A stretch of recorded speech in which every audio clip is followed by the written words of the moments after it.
Okay, this is my third attempt at this video, and I've never done second takes, let alone third takes, since I started this channel, because I like the authenticity of just speaking off the cuff, but this is a little bit emotional for me, so I've been stuttering a little bit. I'm going to try and keep it together. So today I'm going to talk to you about Lucy Letby. Lucy Letby, she used to be a nurse. A British nurse. She's not anymore because she is in jail.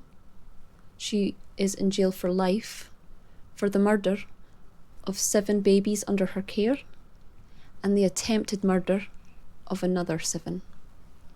And this gives Lucy the title of the worst baby serial killer in the UK.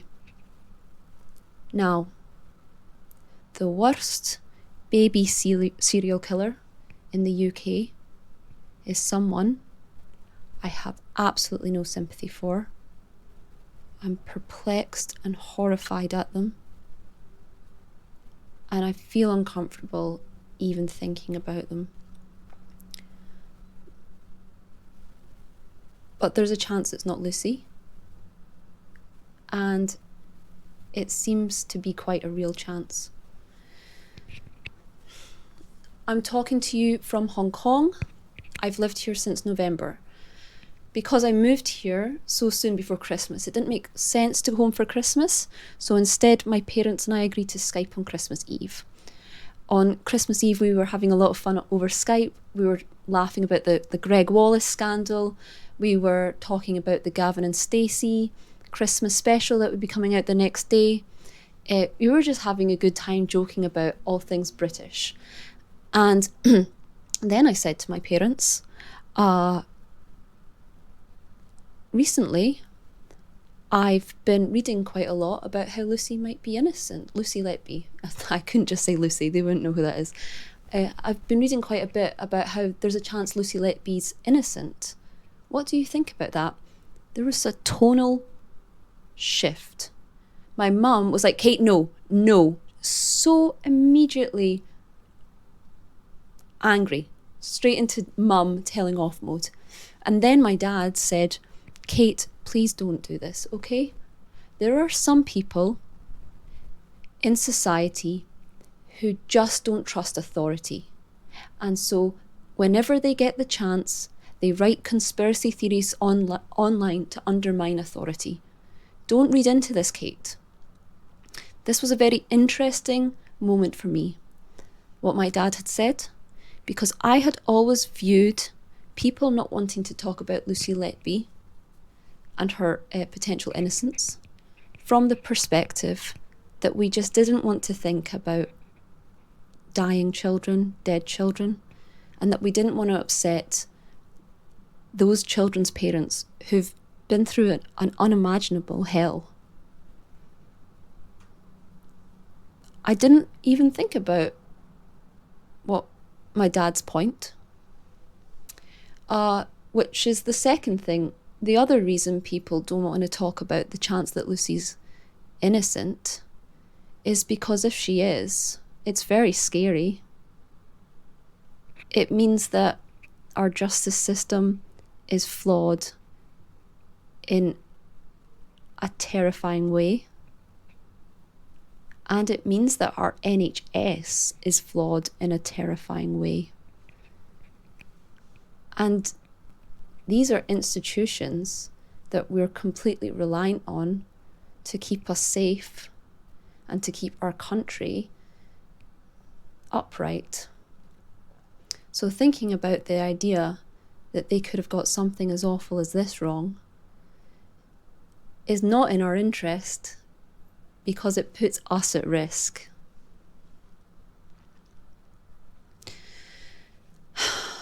A panel of 14 independent international medical experts have concluded that all of the deaths Lucy has been deemed responsible for could have happened naturally or are the general failings of the hospital. The statistical evidence that was used to prove that Lucy was on shift for, whenever suspicious activity occurred.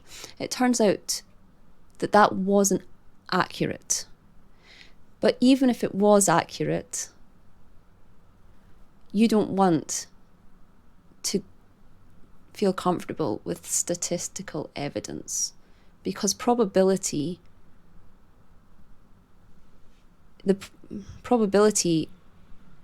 gives you good odds, but we don't want good odds when it comes to the justice system.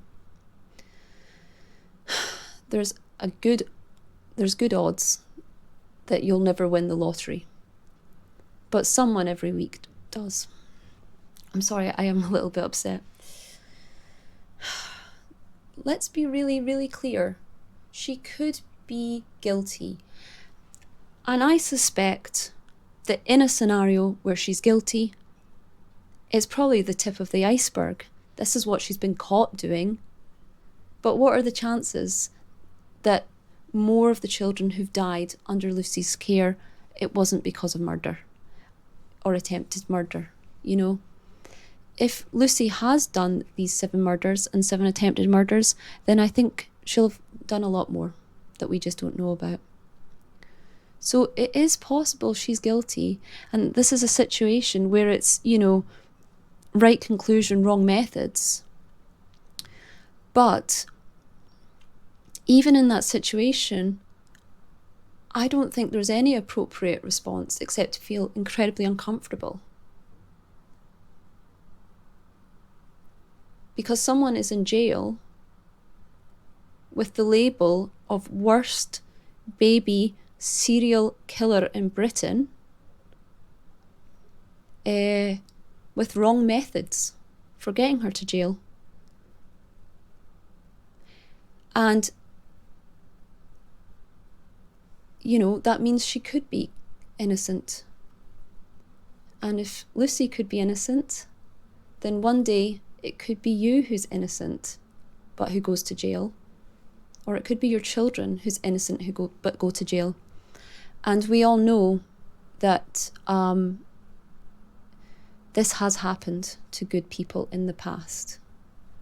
We know it happens to good people in the present all the time in corrupt and underfunded countries. It's common practice over there, but we don't like to think about the fact that this might be a lot more common than we realise in Britain. I want to keep this relatively short and focused on Lucy, but I just think there's 2 takeaway points from this. The first is that the majority of the UK, 55% of the UK, support the return of the death penalty. If the death penalty existed in Britain, Lucy would be dead because, her crime is so heinous. And if Lucy was dead, then right now, this revival of her case and the sudden possibility that she could actually be innocent being circulated around and talked about quite openly now, this would all be happening whilst Lucy was dead, which I don't think would be very fair. And I think we have to, the morals of the death penalty aside, they're very personal, where you conclude on that. But I think we all need to understand that even if you do support the death penalty, that only works when you have complete confidence in the justice system. My second point, and this is something I'm going to elaborate on a lot more in another video, is that our NHS has gone to shit. And Lucy,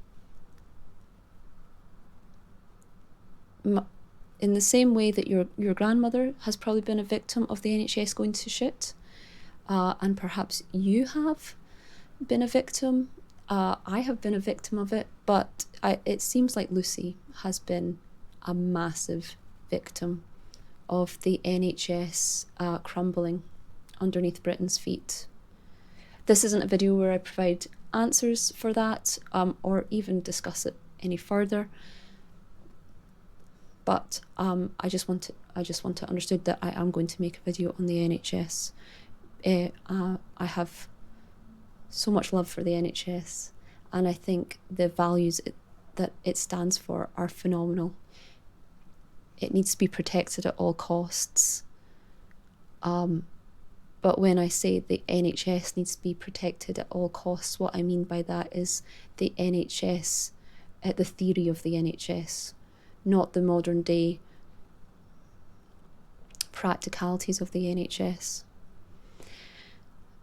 Yeah, okay.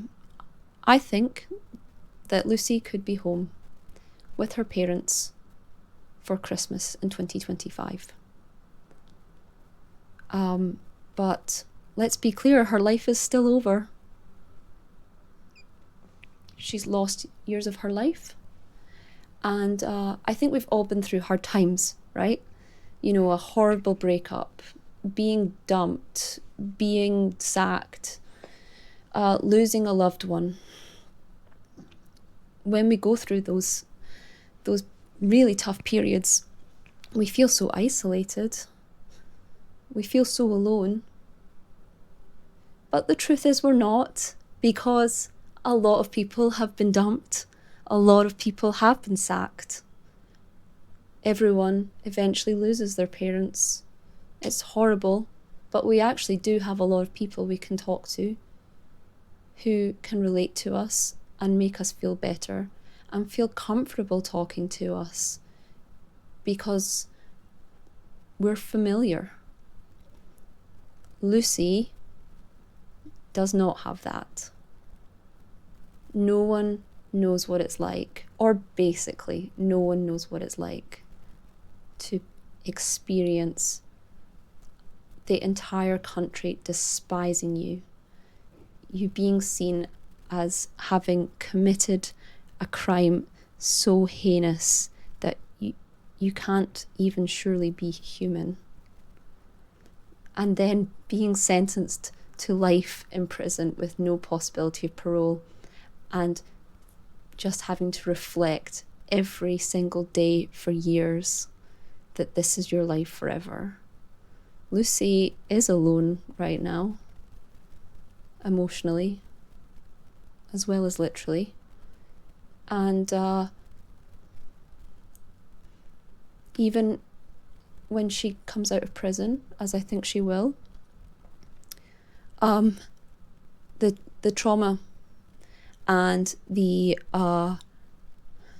this injustice and the confusion will have just begun for her. Anyway, thank you. And I'll try and make the next one a bit more chipper.